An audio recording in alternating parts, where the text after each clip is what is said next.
السلام علیکم ناظرین کاکا بیش قیمت تحائف لے کر نبات بن حنظلہ کے ساتھ محمد بن قاسم سے ملنے جا رہا تھا۔ محمد بن قاسم اپنی فوج کے ساتھ ادھر ہی آ رہا تھا۔ ان کی ملاقات راستے میں ہوئی۔ کاکا نے محمد بن قاسم کو اطاعت اور ہر طرح کے تعاون کا یقین دلایا، اور محمد بن قاسم نے اسے یقین دلایا کہ وہ اس کی اور اس کے خاندان کی ہی نہیں بلکہ اس کے عوام کے جان و مال کی بھی حفاظت کا ذمہ دار ہوگا۔ محمد بن قاسم کاکا کے ساتھ سیسم کے قلعے میں داخل ہوا۔ تحفۃ الکرام میں مذکور ہے کہ محمد بن قاسم نے کاکا سے پوچھا کہ اس ملک میں جس کی بہت زیادہ عزت افزائی کی جاتی ہے اس کے لیے کیا طریقہ اختیار کیا جاتا ہے؟ اس خطے میں کرسی کو بہت بڑا اعزاز سمجھا جاتا ہے، کاکا نے کہا، اور اس کے ساتھ ایک ریشمی کپڑا دیا جاتا ہے جو وہ شخص اپنے سر پر لپیٹ لیتا ہے۔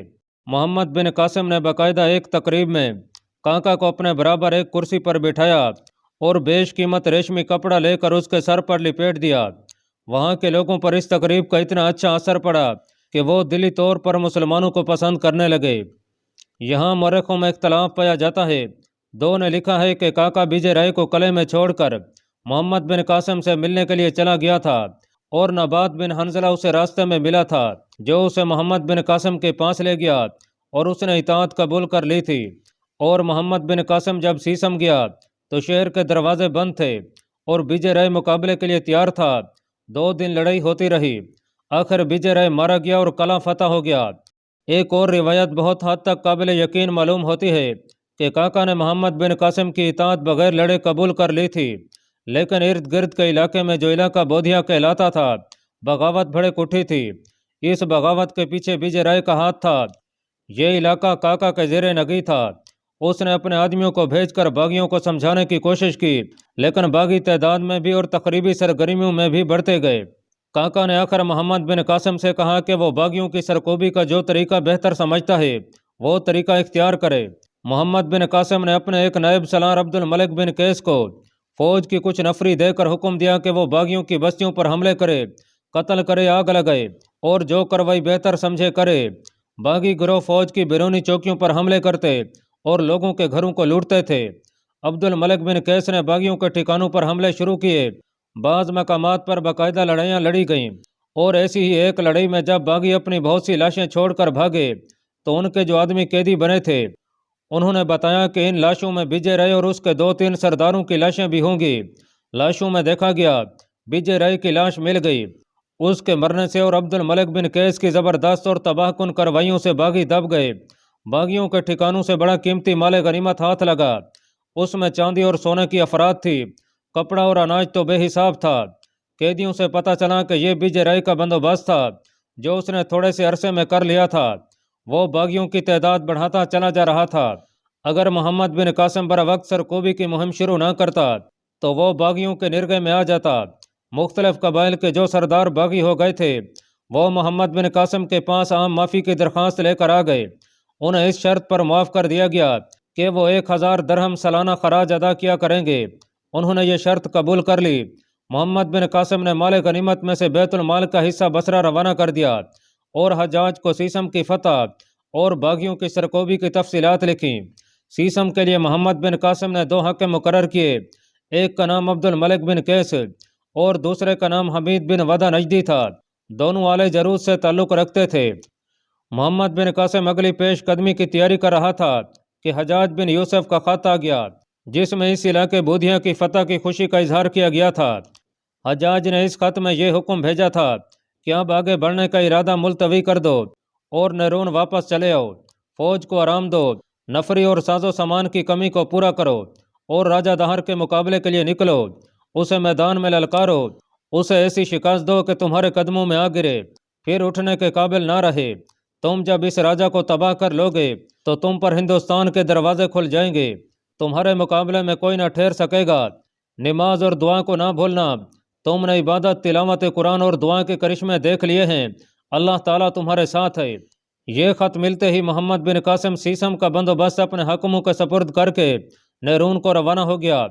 اس نے سیسم میں فوج کا کچھ حصہ چھوڑا اور باقی فوج کو اپنے ساتھ لایا تھا۔ وہ سیوستان میں رک گیا۔ وہ وہاں سے روانہ ہونے ہی والا تھا کہ چنا قوم کے بہت سے آدمی اس کے پاس آئے۔ उन्होंने बताया कि वो दोनों जासूस जो 2 लड़कियों को अपने साथ लाए थे और अब इस्लाम कबूल कर चुके थे, अपनी ज़ात के सरदारों से मिले और उन्हें बताया कि मुसलमान क्या हैं और इस्लाम क्या है। वो मुसलमानों की नमाज और उनके हुस्न सलूक से इतने मुतासर हुए थे कि जहाँ जाते उसी का जिक्र करते थे। चन्ना कौम के लोग देख चुके थे कि मुसलमान मफ्तू इलाकों के लोगों के साथ कितना अच्छा सलूक करते हैं। उन्होंने इन दोनों आदमियों से मजीद बात सुनी तो वो इतने ज़्यादा मुतासर हुए कि उनमें से बहुत से आदमी सिविस्तान में पहुंच गए और मोहम्मद बिन कासिम से कहा कि वो उन्हें मुसलमान बना ले। ये लोग अपने साथ बहुत से तोहफे लाए थे जो उन्होंने मोहम्मद बिन कासिम को दिए। मोहम्मद बिन कासिम ने उन्हें हल्का बगोश इस्लाम कर लिया। वो दोपहर के खाने का वक्त था, दस्तरखान बिछाया गया और उन तमाम आदमियों को मोहम्मद बिन कासिम ने खाने पर बिठा लिया। इस मौका पर मोहम्मद बिन कासिम ने कहा, ये चना कौम मरजूक है, यानी ये रिज्क से कभी महरूम नहीं रहेंगे। अल्लाह ताला इन्हें हर जगह रिज्क पहुंचाता रहेगा। यहीं से चना कौम मरजूक के नाम से मशहूर हो गई। मोहम्मद बिन कासिम नैरून को रवाना हो गया। उस वक्त जब मोहम्मद बिन कासिम नैरून में वापस आ गया था, 2 आदमी ऐसे थे जो रातों को सोते भी नहीं थे। दोनों इस आवाज़ के मुंतज़िर रहते थे, महज से कासिद आया है। और कभी तो दोनों की बेताबी ऐसी नाकाबिले बर्दाश्त हो जाती थी कि वो अपने अपने कले की दीवार पर जा खड़े होते और महाज की तरफ से आने वाले रास्ते पर नजरें जमा लेते थे। एक ही जानी कैफियत थी जो दोनों पर तारी रहती थी। एक राजा दाहर था जो अपनी राजधानी रोड में पेचोताब खा रहा था। दूसरा हज्जाज बिन यूसुफ था जो बसरा में सिंध से आने वाले कासिद के इंतजार में बेचैन रहता था। राजा दाहर के राज को मुसलमान रोनते चले जा रहे थे और सिंध की रेस से मस्जिदों के मीनार उभरते आ रहे थे। राजा दाहर अपनी ज़मीन पर हिंदू मत के सिवा किसी और मजहब, किसी और अकीदे का वजूद बर्दाश्त नहीं करता था। उसने कई बस्तियों में बुद्धों की इबादत गाहें बंद करा दी थीं। वो सिर्फ उन इलाकों में बुद्धों के हाथों मजबूर था जहां उनकी अक्सरियत थी और जहां के हाकिम बुद्ध थे। मगर अब एक ऐसा मजहब उसके मुल्क में दाखिल हो गया था जो उसकी रियाया के दिलों में दाखिल होता चला जा रहा था। तारीख बताती है कि राजा दाहर ने अपनी नौजवानी में ही महसूस कर लिया था कि एक न एक रोज़ उसका सामना इस्लाम से ज़रूर होगा। और वो यूं हुआ कि अरब के मुसलमान मकरान के एक बड़े हिस्से पर काबिज हो गए। ये उस वक्त की बात है जब मोहम्मद बिन कासिम अभी पैदा नहीं हुआ था। उसने बागी अलाफियों को इसलिए अपने मुल्क में पनाह दी थी कि उन्हें वो अरब की खिलाफत को कमज़ोर करने के लिए इस्तेमाल करेगा। उसने अरबों के तिजारती जहाज़ इस उम्मीद पर लुटवाए थे और उनके मुसाफिरों को कैद कर लिया था कि सरनदीप को आने जाने वाले अरब उससे डर जाएंगे और सिंध कभी आने की जुर्रत नहीं करेंगे। दाहर को यह कार्रवाई बहुत महंगी पड़ी थी। इस कार्रवाई से पहले उसने और उसके दानिशमंद वजीर ने भी नहीं सोचा था कि वो इस कौम की गैरत को ललकार रहे हैं। दाहर के दिमाग पर सिर्फ ये खब्त सवार हो चुका था कि मुसलमानों को सिंध में दाखिल नहीं होने देगा। उसके जहन से यह हकीकत भी निकल गई थी कि उस वक्त की 2 बड़ी जंगी कुव्वतें रोमी और फारसी मुसलमानों के हाथों से पिट चुकी हैं और उनके सिर्फ नाम बाकी रह गए हैं। अब राजा दाहरा रोड में बैठा सिर्फ शिकस्त के पैगाम सुन रहा था। हमें शमनी धोखा दे गए हैं, राजा दाहर यही रट लगा रहा था। महाराज, उसकी बहन मई रानी ने जो उसकी बीवी भी थी कहा, दीबल का कलादार तो शमनी नहीं था, विजय राय तो हमारा अपना भतीजा था। ऐसा ना सोचें, इस तूफान को रोकें, फौज इकट्ठी करें। अब मैदान में निकलने का वक्त आ गया है। क्या तुम देख नहीं रही हो कि हम कितनी फौज इकट्ठी कर चुके हैं? दाहर ने कहा, तुम तूफान किसे कह रही हो? मोहम्मद बिन कासिम की शिकस्त मेरे हाथों लिखी है। क्या वो हमारे हाथियों का मुकाबला कर सकेंगे? महाराज की जय हो। दाहर के वजीर बधीमन ने कहा, आपकी दहशत से आपके दुश्मन कांपते हैं, लेकिन आपका ये गुलाम वजीर यह कहने की जुर्रत ज़रूर करेगा कि जिस फौज के सलार इतनी हसीन और दिलकश लड़कियों को धुतकार देते हैं वो हाथियों का मुकाबला भी कर सकते हैं।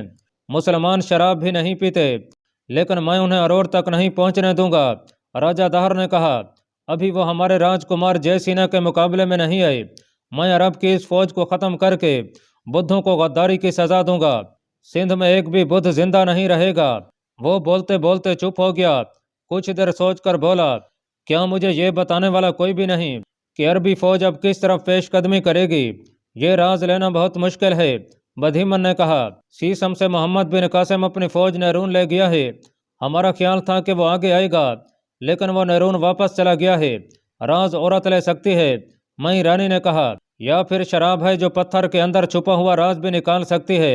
मुसलमान इन दोनों चीज़ों से दूर रहते हैं। मैंने जो लड़कियां भेजी थीं उनका हुस्न जहरीले नाग का जहर मार देता है, मगर उस नौजवान सलार पर कुछ असर नहीं हुआ। आइंदा कोई लड़की वहां ना भेजी जाए। राजा दाहर ने कहा, रानी अब तुम अरोड़ की औरतों को अरबी फौज के खिलाफ लड़ने के लिए तैयार करो। उन्हें बताओ कि भागने या अपने आप को दुश्मन की फौज के हवाले करने या अपने मर्दों के पीछे छुपने की बजाय मर्दों के दोष बदोश लड़ने के लिए तैयार हो जाओ।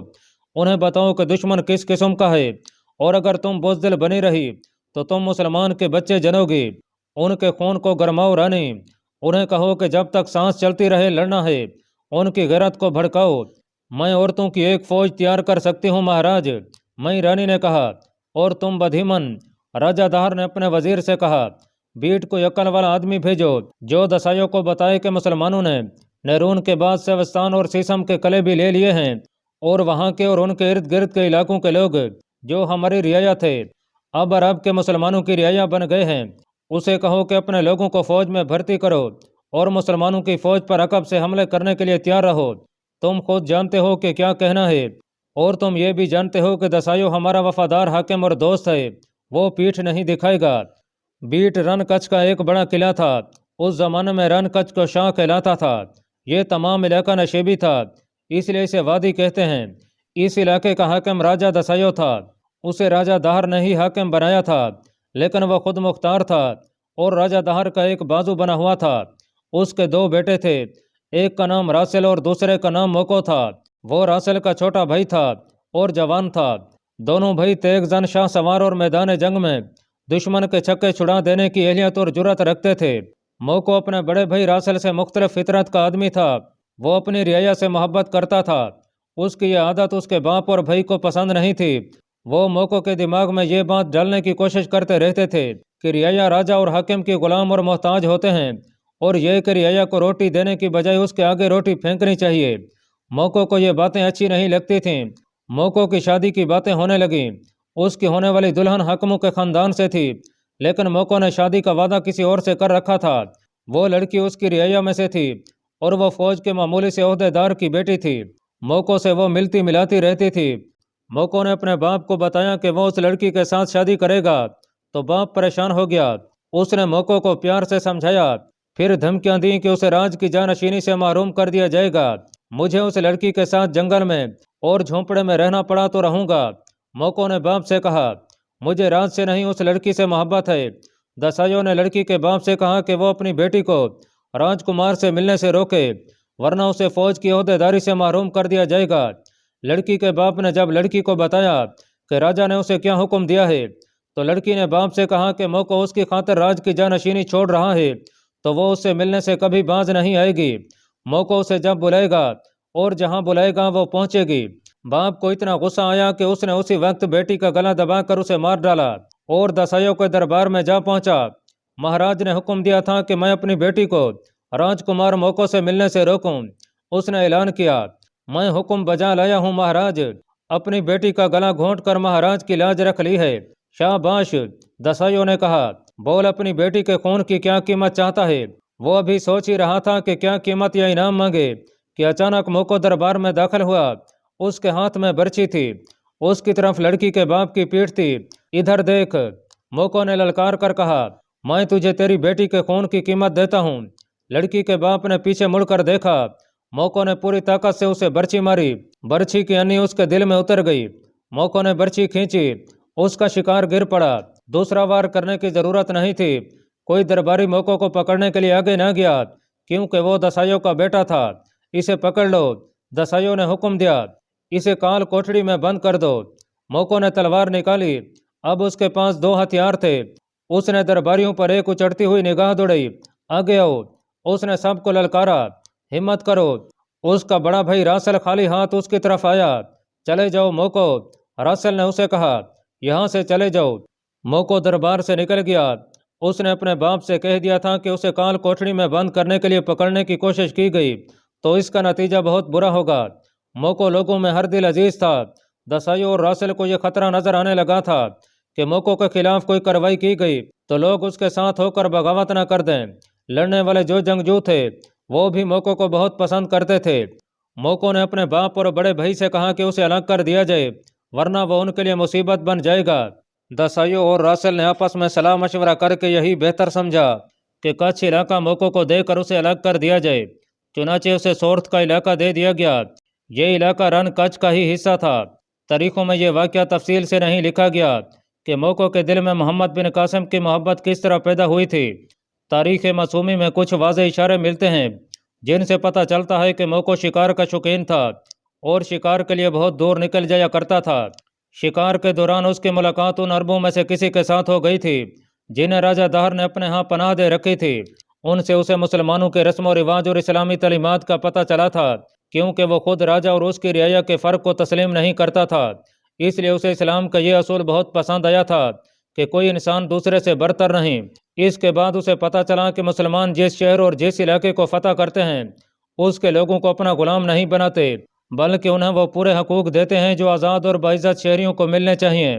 مورخ متفقہ طور پر لکھتے ہیں کہ موقع نے کھلم کھلا مسلمانوں کے حق میں باتیں کرنی شروع کر دی تھیں۔ اس کی یہ باتیں جب دسائیوں اور راسل کے کانوں تک پہنچیں تو انہوں نے اسے مسلمانوں کے خلاف کرنے کی کوشش شروع کر دی اور اسے احساس دلانے لگے کہ وہ ایک ملک کا راج کمار ہے اور مسلمان اس کے ملک کے اور اس کے مذہب کے دشمن ہیں۔ لیکن موقع نے اپنے باپ اور بڑے بھائی کی کسی بات کو تسلیم نہ کیا۔ اس کے دل میں اترا ہوا یہ کانٹا نہیں نکل سکتا تھا کہ جس لڑکی کو وہ چاہتا تھا اسے اس کے باپ نے قتل کروا دیا تھا۔ لڑکی کا قصور صرف یہ تھا کہ وہ رعایا میں سے تھی۔ محمد بن قاسم کے ساتھ اب مقامی آدمی بہت ہو گئے تھے، یہ سب اس کے جاسوس بن گئے تھے۔ وہ شعبان ثقفی کے ماتحت کام کرتے تھے اور شعبان ثقفی نے انہیں ٹریننگ دے کر جاسوس اور مخبر بنا لیا تھا۔ عرب کے جاسوس بھی تھے لیکن وہ چہرے اور قد کاٹ سے پہچانے جاتے تھے۔ صرف ان عربوں کو سندھ میں جاسوسی کے لیے استعمال کیا گیا تھا جن کا رنگ سیاہ تھا۔ یہ زیادہ تر بدو تھے جو پیدائش سے موت تک زندگی آسمان تلے گزارتے تھے۔ انہیں سندھ کی زبان سکھا دی گئی تھی، پھر بھی ان کے پکڑے جانے کا خطرہ موجود رہتا تھا۔ اب جب کہ مسلمانوں نے سندھ کے اتنے زیادہ علاقے فتح کر لیے تھے اور مفتوحہ لوگوں کے دل موہ لیے تھے، کئی مقامی آدمی محمد بن قاسم کے باقاعدہ جاسوس بن گئے تھے۔ محمد بن قاسم نے ان جاسوسوں کو دور دور تک پھیلا دیا تھا۔ ان میں سے 2 جاسوس رن کچھ کے علاقے میں بھی گئے ہوئے تھے۔ ان میں سے ایک واپس نہرون آیا اور شعبان ثقفی کو موقع کے متعلق بتایا کہ وہ مسلمانوں کی طرف مائل ہے۔ اس نے یہ تمام واقعہ سنایا جو بیان کر دیا گیا ہے۔ اس نے یہ بھی بتایا کہ موقع کی طرف اگر ایلچی بھیجا جائے تو امید کی جا سکتی ہے کہ وہ دوستی کا معاہدہ کر لے گا، بلکہ وہ اطاعت بھی قبول کر لے گا۔ شعبان ثقفی نے محمد بن قاسم کو یہ ساری بات سنائی اور کہا کہ وہ خود موقع کے پاس جائے گا۔ محمد بن قاسم نے اسے اجازت دے دی اور اس کے ساتھ جو محافظ بھیجے وہ تاجروں کے بھیس میں تھے۔ شعبان ثقفی جنوبی ہندوستان کا تاجر بن کر گیا تھا۔ محمد بن قاسم کے پاس بہت قیمتی اشیاء تھیں جو اسے دیبل، نیرون اور سیوستان اور سیسم سے حاصل ہوئی تھیں۔ شعبان ثقفی ان میں سے کچھ بیش قیمت اشیاء اپنے ساتھ لے گیا۔ دوسری اشیاء جو اونٹوں پر لاد کر لے جائی گئیں ان میں زیادہ تر اناج اور ایسی ہی خورد و نوش کی چیزیں تھیں۔ یہ قافلہ 2 دنوں کی مسافت طے کر کے سورت پہنچا۔ وہاں کے لوگ جن میں زیادہ تر تاجر اور دکاندار تھے اکٹھے ہو گئے۔ شعبان ثقفی نے بیش قیمت چیزیں جو محلات میں رہنے والوں کے ہی کام آ سکتی تھیں لے کر موقع کے یہاں چلا گیا۔ اس نے موقع کو اطلاع بھجوائی کہ جنوبی ہند کا ایک تاجر کچھ قیمتی چیزیں لایا ہے۔ اللہ پاک کمی بیشی معاف فرمائے۔ اللہ آپ کا حامی و ناصر ہو، آمین۔